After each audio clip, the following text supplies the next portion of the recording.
this morning, I was thinking about Christmas coming up and opening presents. Does anybody still get giddy about opening presents on Christmas morning? Anybody out there? Yes, few of you? All right. Come on, the rest of you, be real. You do too. If you don't, you can give your gifts to me, all right? I love opening the presents. I love Christmas time. I love the music. I start singing Let It Snow around October because and it's my prayer for snow. I'm just like, come on, let it snow. I just love Christmas time.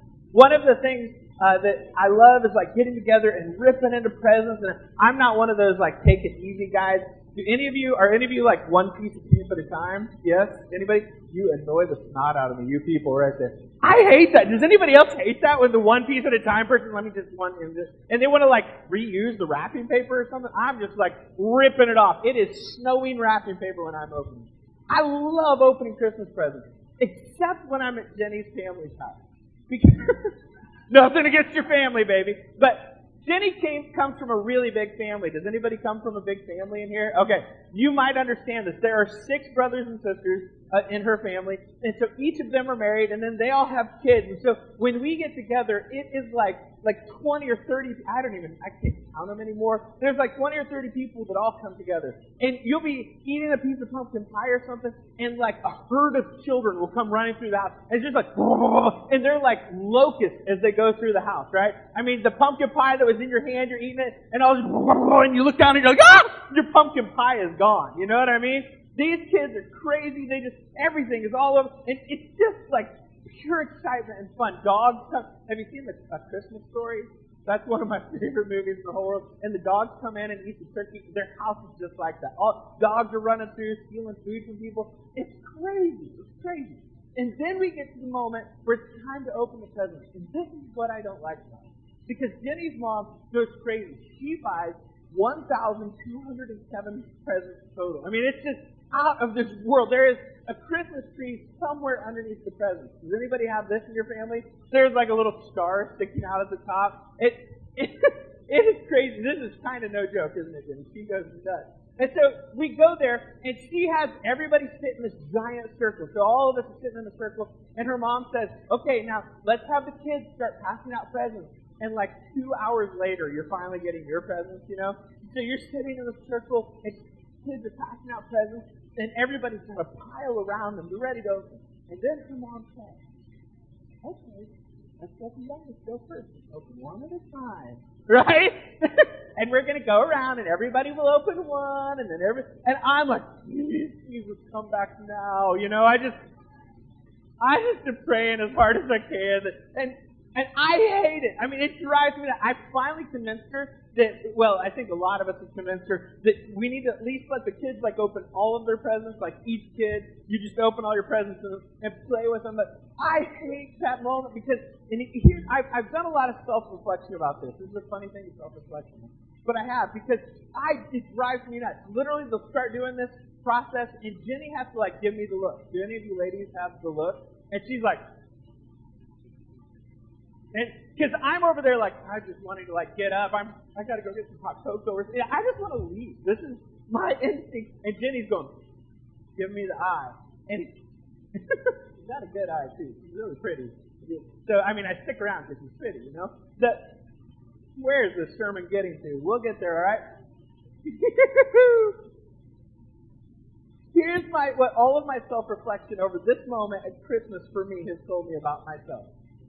I don't like it when everybody else is opening presents and I have to wait for 20 or 30 other people. And before I say the reason, please just give me a little bit of grace. Hold off judging me for a moment, all right? Because I'm just going to flat out tell you who Kent is at his very base nature, all right?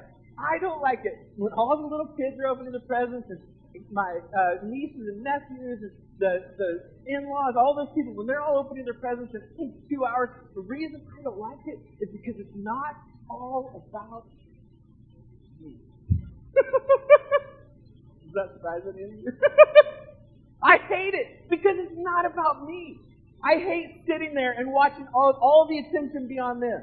Because at my very core, I love to entertain people. I love to make people laugh. I love to be the center of attention. I'm just being super honest with you, okay? So don't be like, oh man, that's stuff, right? I am that stuff. But if Yeah, thanks for the claps. I appreciate it. But I wonder if you're not too far off from me too.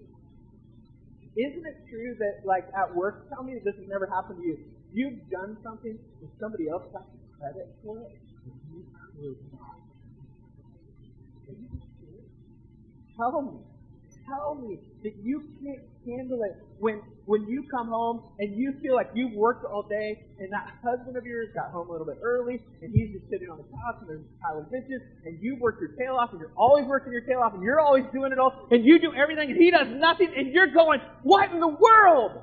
I do everything. And you do nothing. Tell me, there isn't a little bit of you that's a little bit sensitive. Tell me that you are just in the same boat with me for everything.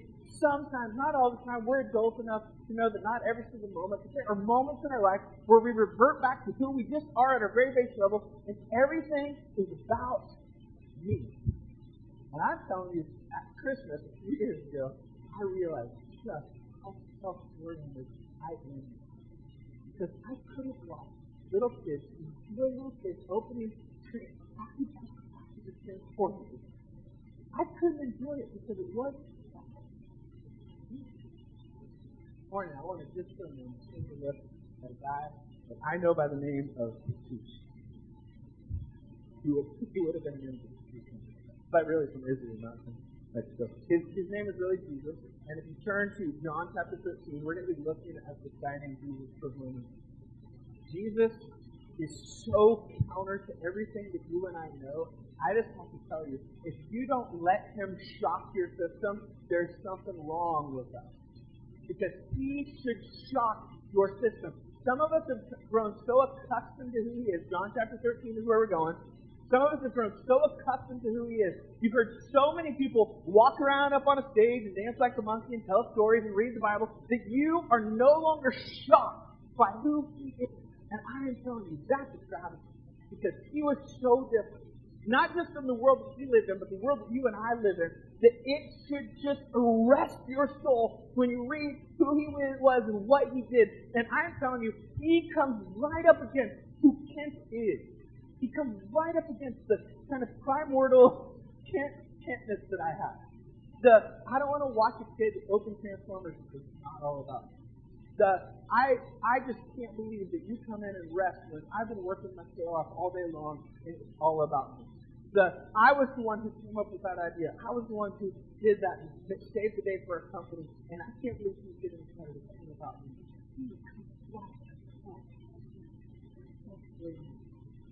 Listen, John chapter 15, 1 through 7.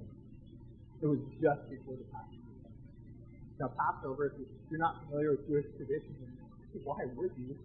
The Passover is this tradition that the Jews held where they came together in a family and as a culture and as people. They celebrated the moment that God brought the Israelites out of Egypt. They were slaves and God rescued them and freed them. So it is Passover again. This is the third Passover that Jesus will celebrate with his buddies, his disciples. They are together and they're going to eat dinner together. And this is the last Passover Jesus will celebrate before he will die. All right? And he knows he's going to die. This is so true. Listen to this. Jesus knew that the hour had come for him to leave this world and go to the Father. Having loved his own who were with him in the world, he loved them to the end. The evening meal was in progress, and the devil had already prompted Judas, the son of Simon Iscariot, to betray Jesus. You don't know the story well. What's going to happen is Judas will betray Jesus to the leading Jewish authorities. So Jesus has been challenging over and over and over again. He's been challenging their authority and their power, and they want him gone. And so Judas betrays him. Judas is one of his close buddies, his friend, somebody Jesus has invited into his inner circle. Somebody you can totally identify with being backstabbed a little bit by somebody. Jesus watches Judas. He leaves the crowd. Says this, Jesus knew that the Father had put all things under his power. This is verse 3 of John 15. Jesus knew that the Father had put all things under his power and that he had come from God and he returned to God. Now here's, the book of John was written by a disciple of Jesus named James. And John is known for packing huge theological ideas into like little peripheries of words put together that we call sentence is, all right? Some of you grammar people, you know what a sentence is, all right? Everybody knows what a sentence is, yes, all right? So John is known for taking these huge ideas and packing them into these tiny little crates of a sentence. And John just packed a huge idea into this tiny little crate of a sentence. He said, Jesus knew the Father had put all things under his power. Jesus had all power. All the power that existed in the world, I want you to get this, was found in the human form of Jesus. This person named Jesus that we know and talk about. He says this, he had come from God and he was returning to God. John is making a statement that John continues to make throughout the book of John, that Jesus was in essence God. He was completely God and completely man, all in the same form. It is this weird, hard thing to understand. That God himself came into this world that in the Gospels, Matthew will refer to it as Emmanuel, meaning God with us. This is the answer to everybody's prayer. God, if you exist, why don't you just show yourself to me? How easy would that be just to do that? And the answer is, 2,000 years ago, God did that. The answer is, tell it to me. You just didn't happen to live in that time frame. I'm sorry. In John chapter 13, verse 3, tells us that all of the power of God was present in person of Jesus. He was comforted. Going back to God, and listen to this. You should, if you have your Bibles open, you should underline. In mine it says and you should underline God's so. Because this is the weirdest so. Because if I said to you, God, oh God, all of his power came to earth in a person, and you were like, oh, man, I never heard this story before. What did he do? And then I said, God came to earth and make everybody come and do whatever he wants and give him world, right? I mean, that's what you want. Come on, what is he going to do? Verse 4, so he got up from the meal, took off his outer clothing. This would have been kind of like our clothes, not as different. Takes off his outer clothing, and he wrapped his towel around his head. After that, he poured water into the basin. He began to wash his disciples. These guys were not, I mean, some of you have husbands that have two feet and their name there. Yeah. Some of you have that. These weren't just, this wasn't like that. It was like, these guys were wearing pants and walking around the stuff. They were close to Christian. They liked to be power all the time. Right? I mean, this is a close thing. It is actually the role of a servant. This would be like the lowest servant's job. Like, hey, newbie, go watch those good fishermen feed, right? And they'd be like, oh, look at the bugs. They're like, looking at me, you know? And it's just be this disgusting thing to do. I want you to see how big God is.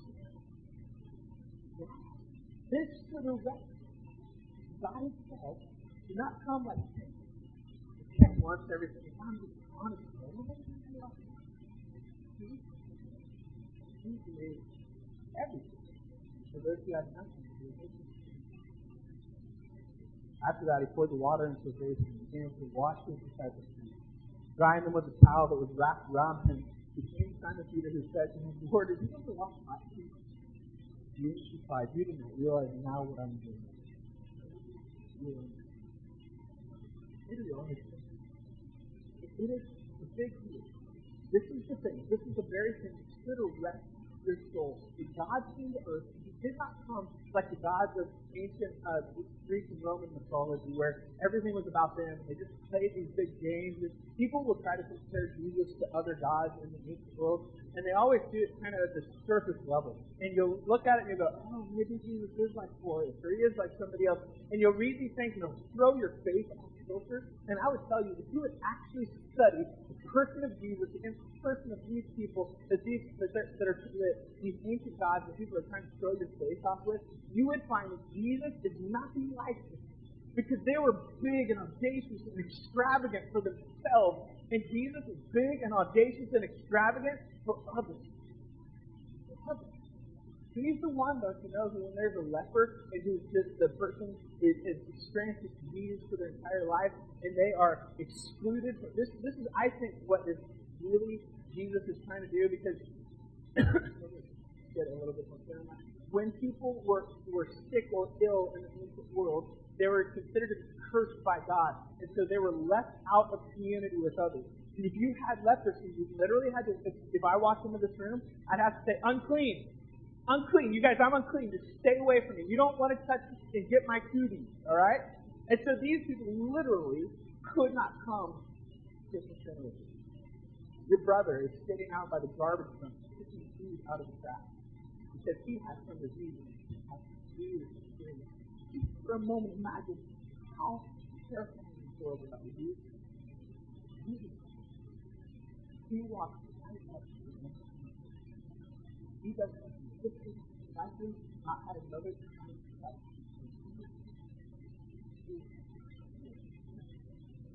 Guess what? Their cooties were translated to Jesus. Jesus' cooties translated to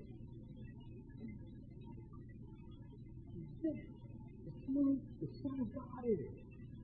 He is not some extravagant, crazy, maniacal God who lives up in the world. I think people get God all wrong. Jesus is, if you want to know who the Father is, you look to the Son. If you want to know what the Father is like, what is God like, look to the Son. Because Jesus said all his power, all his authority had been given to him. He had come from God, and he was going back to God. He was God. If you want to know what the Father is like, look to the Son. I'm telling you, he is so much unlike me. He is so much unlike the world that we live in. Tell me there's a politician in this world who you think embodies in every single way this kind of selfishness. I don't see them. They're not our saviors. Tell me there's a businessman in this world who embodies this kind of selfishness. That they're giving and giving without thought to themselves. I don't see them. They're not our savior. Jesus is a savior. Here's what blows me. If it was not something he learned along the way, it was not something that was unexpected, because if you read his story, you would realize this is who he was from the very beginning. If you turn to Luke chapter 2, you want to get there, I'll give you a second to get there. Luke chapter 2, Luke is going to give us the story of who Jesus is coming into the world. You've probably heard it a million times, maybe. Maybe you've come to this church at Christmas time and you've heard this passage read before. Luke is actually writing for a guy named Theophilus. And Luke is trying to write a historical detail of who Jesus was in the world. So if you're somebody who likes history, if you like facts, if you like things that are really written to kind of give you an orderly account, Luke is a great gospel to start in, because Luke is writing Theophilus to give him an orderly historical account. Luke was a doctor, a medical doctor. So he has given us this account. This is what he says. Luke chapter 2, in those days, Caesar Augustus issued a decree that a census should be taken of the entire Roman world. This is right around the turn from BC to AD. This was the first census that took place while Quirinius was governor of Syria, and everyone went to their own town to register. You get this? This guy wants to take the census. Our nation does the census every 10 years, is that right? And we have a lot of technological advances, so you don't have to leave your town to go back to where you're from. These guys have to go back to where they're from and get counted so the government can know how many people there are. It says, and everyone went to their own town to register. So Joseph also went up from the town of Nazareth, Galilee, to Judea, to Bethlehem, the town of David, because he belonged to the house and line of David.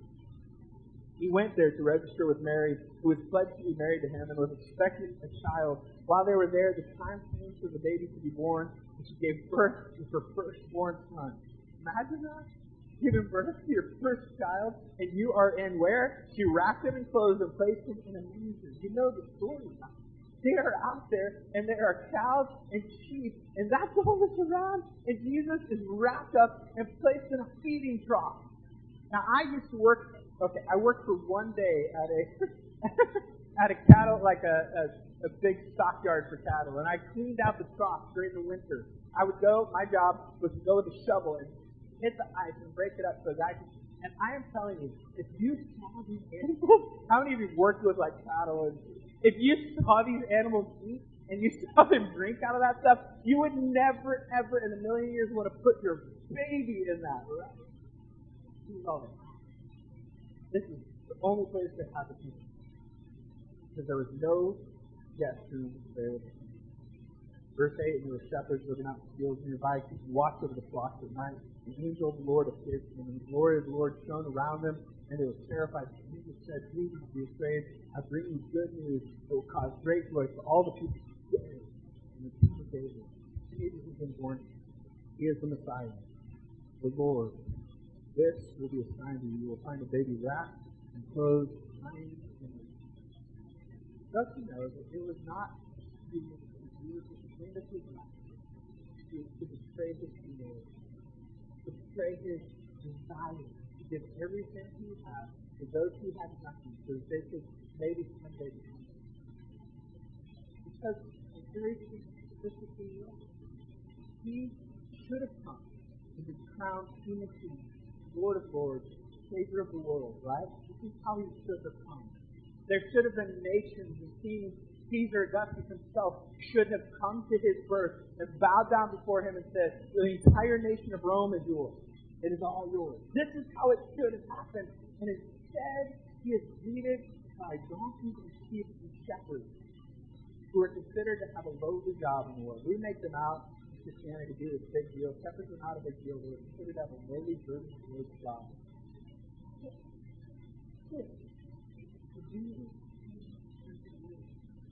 See, his focus, his humility, his service was not something that came upon him later on in life.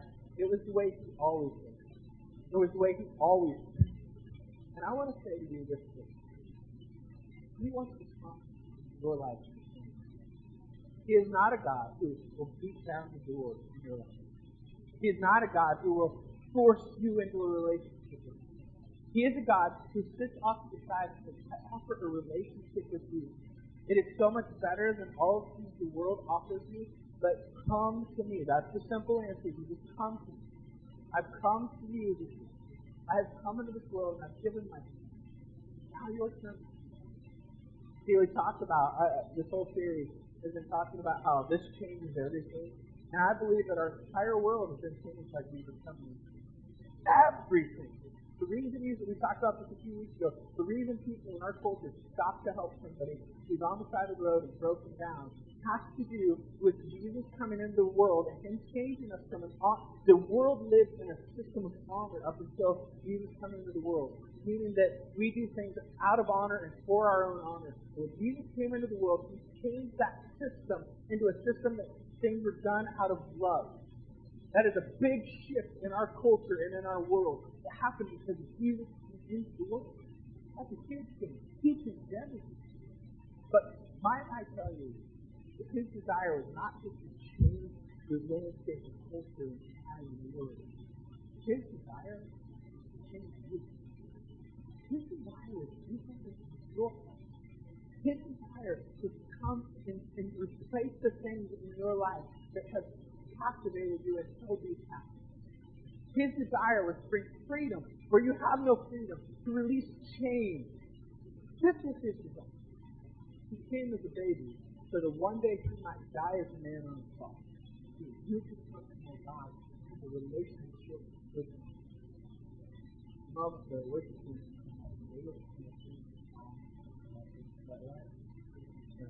We're going to sing a song, and we're just going to close with these kind of invitations. And I want to invite you very clearly this morning. Because maybe for you, it's not that you need this first big time, just, okay, Jesus, I give my life to you, here it all is. Maybe for you, you've made that decision before, and you just need to come back to him and say, Jesus, I need you again. And he's the one who can take care of the selfishness inside of me, the self-gloriness piece of me. The piece that wants to say, I don't like watching other people open Christmas presents. It's not all about me.